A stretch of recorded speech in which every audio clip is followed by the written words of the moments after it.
The votes are all in and the Shaltari came on top. Welcome to Dropfleet Commander Beginner's Guide to the Shaltari. Now, a quick disclaimer. If you've got a few games under your belt and you know what you're doing with the game, this video is probably not the most useful for you. Stay tuned because once we've finished off our Beginner's Guide, I'll be looking at a bit more of a competitive play guide, or at least it'll start getting into a bit more crunchy detail, ship by ship.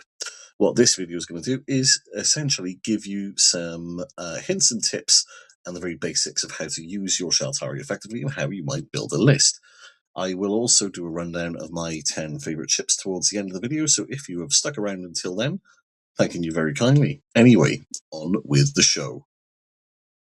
Breaking things down, let's take a look at the Amber stat line. It's easier to compare the Amber to the opposite number in the other factions because it is the truest bog standard class ship you can get.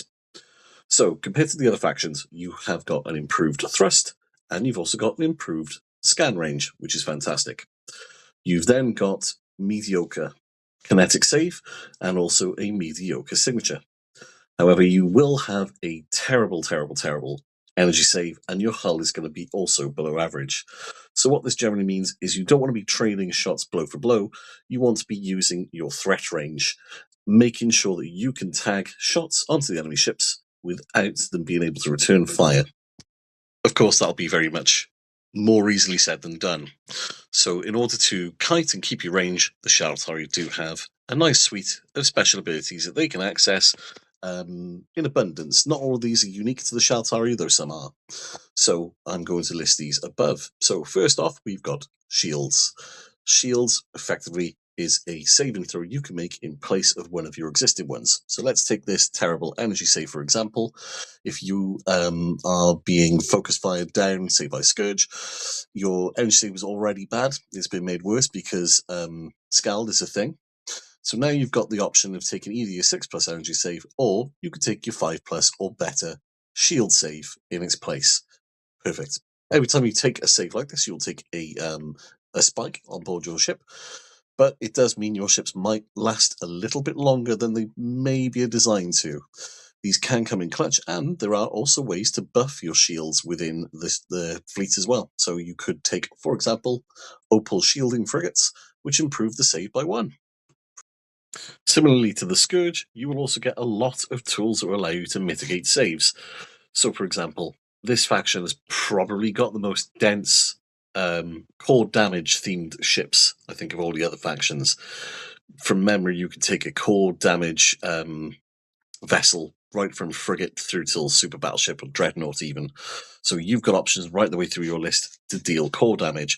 And for those of you that don't know, core damage bypasses your saves with the exception of your backup save and your shield save if you play in the opposite numbers. So you've loaded up on core damage and you're ready to throw hands with an enemy ship. Not just yet. You do also have status. You've got really widespread access to the status special here, which isn't unique to the Shaltari, but it does make things a lot easier when trying to break through those backup saves I've just mentioned. So, for example, you hit, all you need to do to trigger this as well is to hit the enemy ship. It doesn't have to be unsaved, doesn't have to damage, just needs to hit. You hit your enemy ship, you then apply a status token to that ship, which can either be navigation offline, which reduces your thrust to 2. It can be a weapons offline, which means you can't fire, which also means you can't launch or drop, worth noting. But the other one is your defenses are offline. Now that reduces all of your saves, inclusive of your backup saves, by 1. So all of a sudden now you've got core damage and you're reducing the backup save that the vessel's got in order to prevent that coming through. Correct me if I'm wrong, but I'm reasonably certain that Impel is entirely unique to the Shaltari faction. Now, Impel triggers off critical hits on enemy ships. So let's say, for example, you have an Impel weapon and it's got Impel 2. So the digit after the Impel wording, or the Impel keyword, is the number of critical hits you have to score against the enemy ship to trigger the Impel rule. What Impel will do is every time that you score the base number of crits required, you can turn that ship 45 degrees, or all the ships in the group 45 degrees. Alternatively, you can also move it a number of inches that are dependent on the Impel value of the gun that you have fired. If you score double the required Impel, you can turn the ships 90 degrees. This could be quite nifty. Now, this was never really worth it in old money, but now that the changes to weapons free mean that you can no longer turn on a weapons free order, you can really start messing with your opponent's positioning right at the key moments when they want to start opening full salvo battleships on weapons free orders. You turn them around and you force them to have to correct that action before they can do it. And my personal favorite trick of the trade with the Shaltari is their teleporting BS. You can effectively dump your troops anywhere within what is effectively a 21-inch range. So anywhere 18 inches from the home ship to a void gate, and then anything within 3 inches of that void gate, provided it's also an atmosphere. But you can go further again, because you can daisy chain these things in a gate network. There are other ways you can manage this. So you can use things like gate stations. You can use things like seleniums. You can even send certain ships through these gate networks, such as helium, which could be quite a nasty little surprise. So just here, hopefully, you will see a working demonstration of how the gateway network works. Okay, so just to summarize, you've now got your daisy chain network. You've got a rough understanding of the strengths of the fleet, being that you want to be keeping your threat range and kiting rather than getting into direct conflict. And you've got some of the tools of the trade, such as having access to status and impel and the other tools we discussed. Let's look at the list. So I'm going to be building a 1500 point list, and I'm going to use a technique that, as far as I can tell, is reasonably unique to how I write lists. So I'm going to share it. If you disagree with it, that's completely fine.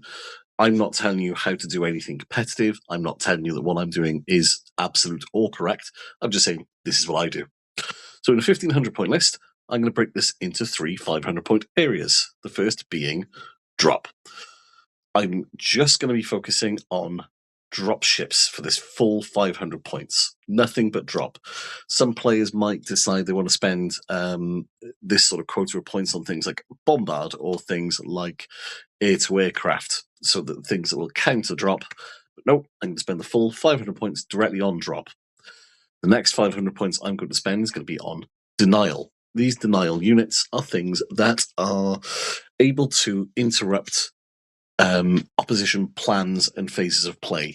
So it could be you're coming up against a bombard heavy opponent. They want to come in and move in on your drop sites, flatten it, and then start seeding troops. That's fine. I'm going to be taking some impel ships and I'm going to turn them around and change their facing, or I'm going to slow them down. The final section then will be delete, which is the fun stuff. This is where you're basically paying for 500 points of hull and gun, and it's going to go out there and it's going to be killing stuff. The really, really fun bit. So let's start with drop, the really boring bit. And this is what I might take in a 1500 point list. Okay, I've done nothing flashy here whatsoever. I've gone with a pair of Emerald motherships at 115 each. I've gone with 3 Cobalt home ships. I've then gone with 10 Void Gates split across 4 different groups. It's pretty stock standard, and I've gone ever so slightly over budget, but I would rather go over on drop than under. Okay, denial then. I have added in a couple of different toys, just to give me some options. So I've got 2 Aquamarine, adding some impel.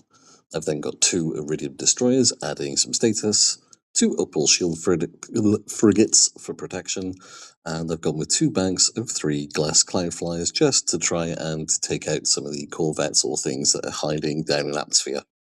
Delete then. So firstly, I spent some short change, so I picked up a level 3 Star Chief to be the fleet's admiral, and I also picked up an extra 2 glass, 1 for each of the groups, bringing them both up to 4.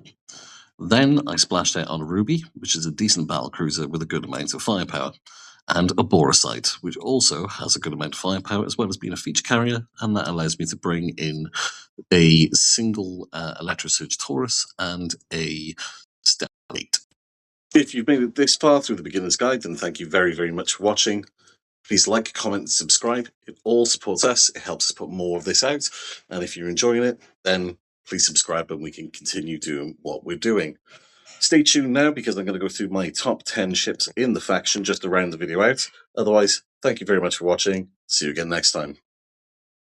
In no particular order, we have the lightning fast Gallium. It's a piranha of a ship. Then we have the Jade. It's a nice core damage sniper. Nice and cheap, really, for what they can do. We have the Iridium, which is the perfect status platform and a reliable gun. We have the Citrine, which is 2/3 of the firepower of an Onyx. I'm in. Then we also have the Onyx, which is it's a machine gun. I love this thing so much. We have the Station. I'm particularly a fan of these. We have the Hematite, massive burn-through laser on a battle cruiser. What's not to like? Similarly, the Painlight. This is an all-rounder, good brawler, feature carrier, perfect. The Lantern Battleship, core damage on a stick with electrosurge protectors to boot. And the final choice is the Diamond, which is just efficiency wrapped in a nice little bow. Hope you've enjoyed watching. Thanks.